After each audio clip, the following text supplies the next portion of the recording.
Hello everyone, welcome again to another episode of AIESEC in Sri Lanka Vodcast series with IFS. So today we are going to talk about another relevant topic to the current day's environment. We are going to talk about transformational leadership. So if you are a first time watcher or viewer of this Vodcast series or of this episode, you might be wondering what AIESEC and IFS is. So giving a brief intro to IFS first. They are one of the corporate giants when it comes to cloud enterprise software applications development, and they have their partners, customers, employees around more than 50 countries in the globe. And currently in Sri Lanka, they have more than 2,200 plus employees working here at IFS. And talking about AIESEC is the world's largest youth-run organization, which is completely running by youth. And AIESEC's main objective is to create value-driven leaders and to make a positive impact to the society. So we are recording today's podcast episode at this beautiful venue. This is the IFS premises at Erani City at Colombo 9. So for today's discussion, to talk about transformational leadership, alongside with me, I have two other special guests as well. So introducing myself first, I'm Bhanuka Hatrusingha. I led AIESEC Sri Lanka as the country president in the year 2021 and 22. So let me introduce the two great personalities who are joining with me today. First, Miss Erani Srikantha. She's a director software engineering at IFS. And we have Mr. Sagara Sendanayake. He's a VP software operations at IFS. So welcome you both to the Vodcast episode of AIESEC in Sri Lanka with IFS. Thank you, Bhanuka, having us here. Thank you very much for having us here, and it's a pleasure to be here today. Yeah. So we are going to talk about transformational leadership. So if I may give a brief context about transformational leadership, nowadays a lot of things happening, a lot of evolutions coming in terms of technology, society, and everything. So with that, transformational leadership really matters because we need to transform our processes, the way that we behave, and to make a positive impact to the community that we are in. So rather than me talking a lot about transformational leadership, let me turn into our two distinguished guests. So I'll first talk with you, Sagara. What's your interpretation about transformational leadership with the expertise that you have for more than 20 plus years in this industry? It's a leadership style which will inspire positive changes of the followers by being visionary rather than being focused on incremental changes. So you can practice this leadership style in different types of organizations. For example, it can be a government organization or a non-government organization. It can be a profit-making organization, or it can be a non-profit making organization as well. But if you put this into the context of a business organization, it's a leadership style which will encourage the employees to create and innovate on a continuous basis. It will encourage the employees to challenge themselves on a continuous basis so that they will be able to contribute towards the future success of the organization through its vision and mission. So what's the result? So the result is that you will have a very energetic workforce who are motivated, who are willing to go an extra mile, who will help each other, who are empowered to take decisions, and ultimately they will be less stressed and there will be less burnout as well. That's very important during these times. So those are some of the positive things that a company would like to have to achieve their future success. So that's how I see the transformational leadership in my eyes. Exactly. So Erani, what's your take on transformational leadership? How do you interpret transformational leadership? Right, Bhanuka. So I will start from the word itself, transformation. Transformation means change. And we all know change is something, change is the only thing that does not change. And that reminds me of a quote from Jack Welch. He was a well-known businessman. He was the chairperson and CEO of General Electric as well. He once said, if the rate of change on the outside exceeds the rate of change inside, then the end is near. Simply put, if you want to stay ahead in the competition, or even if you want to stay in the competition, we need to adapt and we need to respond. And important other thing to note is this change often happens in a complex environment. Even if you take a group of people in agile, if you take an agile team in the software development space, different dynamics, different strengths, different behaviors. So it is still complex. If we take a business, like during the pandemic period, I think most of the businesses realized the importance of maintaining their presence in digital platforms. So they underwent digital transformation. It's a different business model, and that is complex. So in this complex environment, driving the change, leadership is a key. And the qualities of a leader or the qualities of the leadership, it flows through the entire organization, and that's why leaders are important. And different leaders have different styles of working with employees. The way they develop, the way they motivate, the way they reward. And when I think about transformational leadership, if it is done right, it becomes more about the people or the employee or the individuals itself. And that again reminds me of a quote from Steve Jobs. And we all know Steve Jobs, and he was also known as a transformational leader. He said, it doesn't make sense to hire smart people and tell them what to do. We hire smart people so they can tell us what to do, right? So it is about leveraging the strengths of people. We have different skills. We bring different strengths to the table, right? Some are very good at building technical things. Some are very good at initiating processes or communicating, harmonizing, likewise. So if we can build an environment where we give time so that they can learn new things, and where we give space and freedom so they can try out new things, then we can call that as a learning environment. So in a learning environment, when people are given freedom with responsibilities, it is then we can innovate, and it is then we can come up with new ideas or like disruptive ideas to overcome challenges. So in my eyes, that style of leadership which enables a learning and an engaging culture is transformational leadership.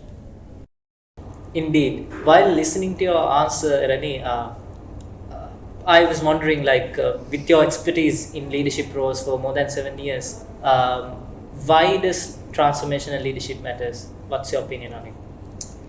Right. Transformational leadership, I would say, at a very high level, it enables you, maybe your team or your organization, to be vigilant about your surroundings, adapt and then change. So in a single word, maybe I can say agility or be agile. And agile is one of the core values of IFS as well. So if you think about the pandemic, because who knew, right? I mean, who guessed that the world would come to a standstill like that suddenly? And the pandemic demanded a lot of changes, economical changes, social, or even political. Right? And if you think about the businesses or corporates like us, we were used to go to office, and then suddenly we could not. So it presented different challenges, and we had to find different tools, maybe technologies and collaboration tools, how we conduct meetings, how we facilitate discussions, and how do we maintain our efficiency and productivity. And the pandemic impacted industries as well. Some industries, of course, thrived, some industries were hit, and it impacted our business priorities as well. So the investments also changed. So the lesson here is be agile, because the faster you can respond to a change, the faster you can come out of a challenging situation, and not only faster but stronger as well. So that's why I believe transformational leadership, it will enable you, maybe your team or your organization, the agility it needs to stay ahead in the competition. Yeah, indeed. Agility to stay ahead in the competition matters a lot. Sagar, what's your take on it? Why does transformational leadership matters? Well, there are several reasons. For example, now if you take the organizations today, they are so complex by nature. So most of the organizations are global organizations having distributed teams coming from different time zones, geographical backgrounds, and also when you have people coming from different countries, their thinking patterns, their mindsets, and how they react and how they see things is totally different. And also how the business organizations operates today is also very complex. For example, there are organizations which are operating 24/7 by 365. So there are some other organizations who are just working on their business hours. So, but as an organization, you need to bring all these people together to achieve your business goals. So you need to embrace this diversity to achieve your business goals. So how do you do that? It's based on the common vision that you formulate and communicating that across the team so that you can focus the energy to one place, and also doing that over and over again as well. So I should say to overcome the complexities of the business organizations, you need that. The second factor is that the pandemic has changed quite a lot, and it has brought in quite a lot of disruptions as well. So organizations need to adapt to those challenges, and at the same time, organizations need to outperform their competitors as well. So which means that you have to change rapidly, and you need to be agile as well. So how do you trigger those changes as an organization, and how do you trigger those changes within the workforce? So I feel translational leadership is the best way to do that. And the other thing is, because of the pandemic, people have started thinking differently. They have started exploring new opportunities. So the way of thinking and their purpose of being here has changed quite a lot. So in that context, retaining employees or top talent is a major hurdle for the organizations. So you need to provide them new opportunities, career growth, and also you need to give some space to create and innovate so that you gain quite a lot of employee satisfaction, because just by giving salaries you can't retain people. You need to give them a purpose of being here. So the transformational leadership gives you that opportunity.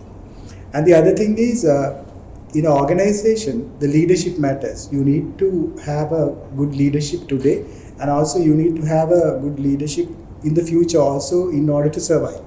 So by adapting transformational leadership, what you do is you groom future leaders. Why? Because you give opportunities, you give freedom and space for your employees to make mistakes, take calculated risks, and then learn based on those things. So once you keep on doing that, what will happen is your followers will also naturally become leaders in the future. And the other thing is, when the organizations grows, you have to bring in quite a lot of new talent, right? So how you nurture the talent will depend on how you succeed in the future also. So in order to handle that kind of a situation, the best leadership style is the transformational leadership. So I think those are the most important things why you need to practice transformational leaderships in an organization.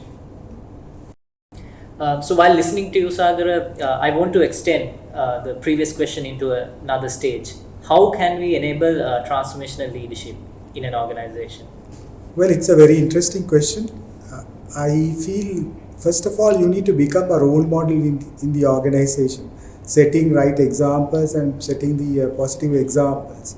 So how can you be a role model?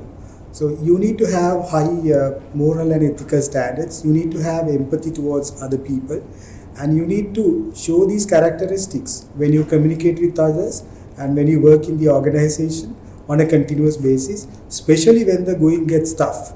That's the very important thing. And the other thing is, you need to continuously stress the importance of the common vision you have set for the organization, and you should be able to make self-sacrifices to gain that mission. So when you do that on a continuous basis, so your followers tend to admire you. They will start following you. They will see you as a leader who can be trusted, because trust plays a big part in this whole leadership style. So through that you can gain the trust and you can gain the credibility.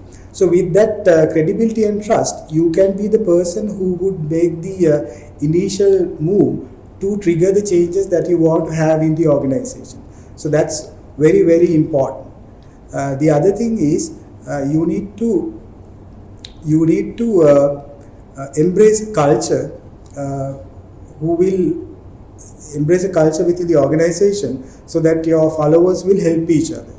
Because one of the most important things within in this leadership style is that you have to keep on motivating people to do things differently, try out different things, so that they themselves will challenge.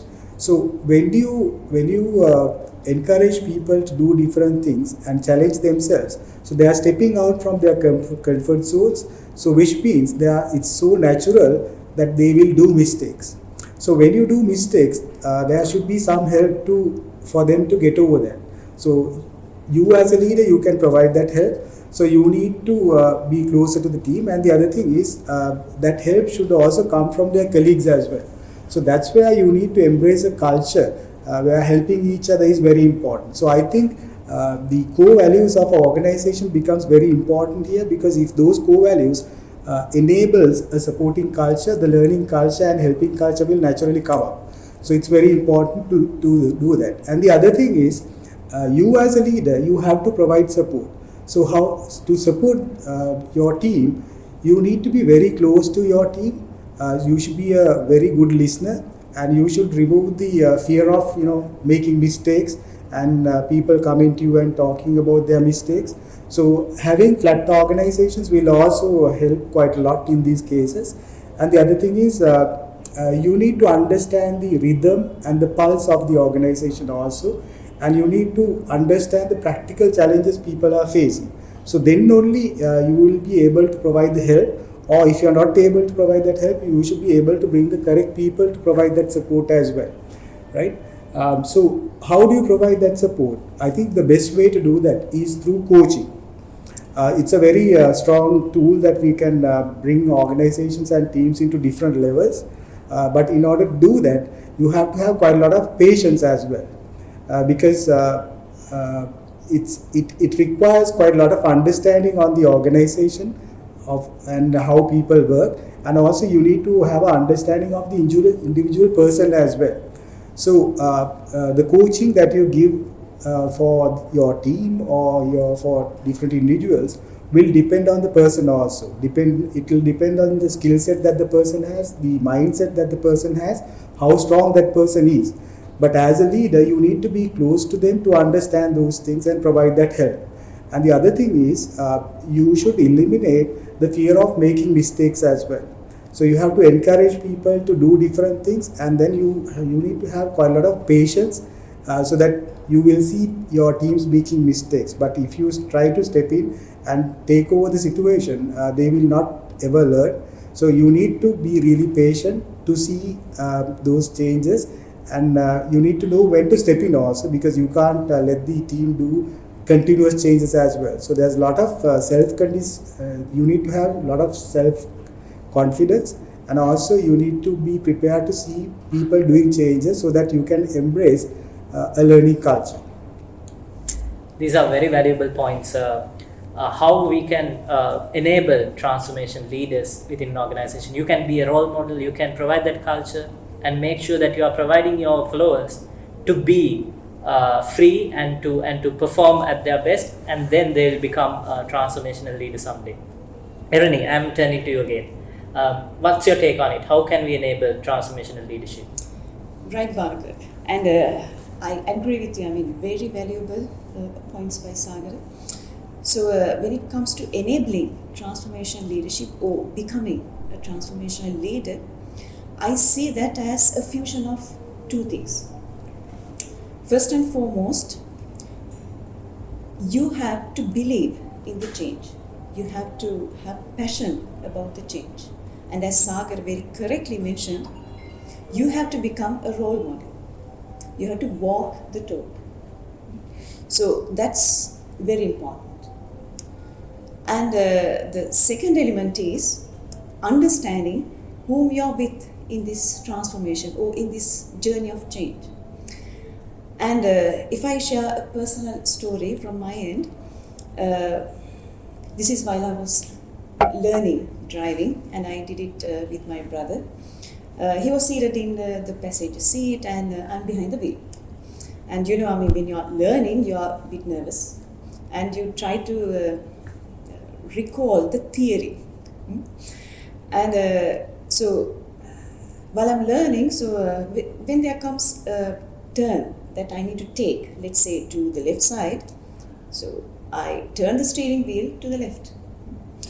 And when there is a turn to the right side, of course, I turn the steering wheel to the right. So, and my brother was observing me for some time, and he said, yes, it is correct that you turn the steering wheel to right or left based on where you want to go, but you have to remember that it is not you who is on the road. What is on the road is the car. So it is the car that you want to take on the road. So you need to be aware about the dimensions of the car, the speed and the angles and everything. Right? So it is about understanding with whom you are doing this.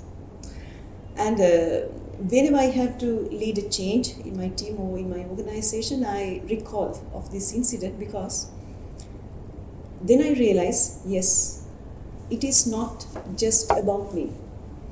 It is about my team, because my challenges are not their challenges. My strengths are not their strengths. My values are not their values.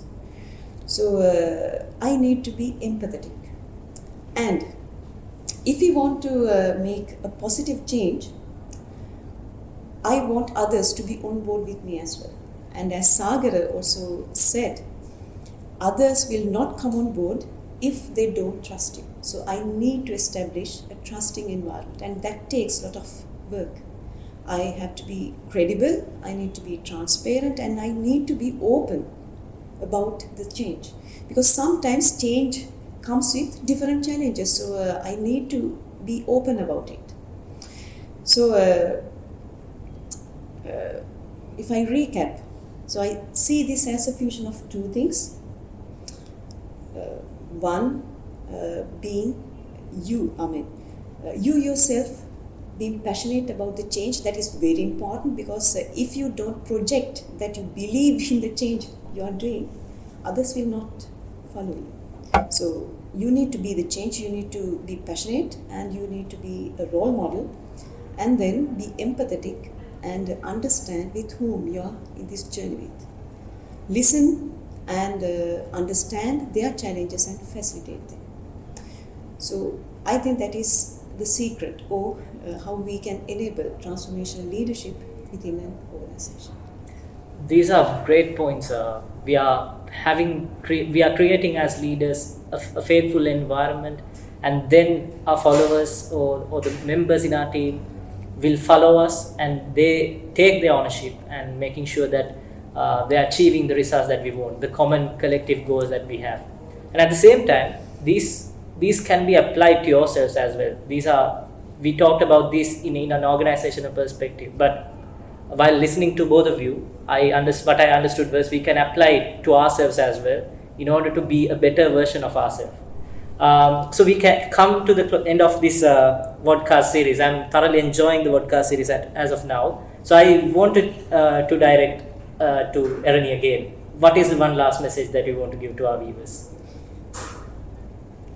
In my opinion, life is about experiences, and we should always try to learn from others, learn from wins as well as learn from mistakes. And if you want to bring out a change, So I would invite everyone to start being the change first yourself. Yeah, be a change agent for yourself first. And Sagara, what's your final message to our viewers?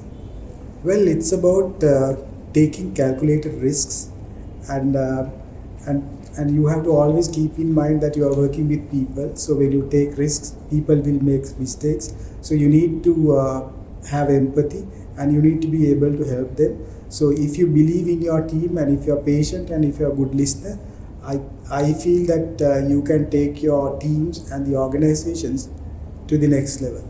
So that's my take on this. Thank you very much. I want to appreciate both Erani and Sagara for your valuable time for this, and I think the viewers might thoroughly enjoy this as well. Thank you very much for your attendance, and I'm really glad to meet you too in person. Thank you, Bhanuka. Thank you very much, Bhanuka. It was a pleasure. Alright, so that's the end of the Vodcast series, this episode of the Vodcast series, and we'll be hoping to catch you soon with another episode.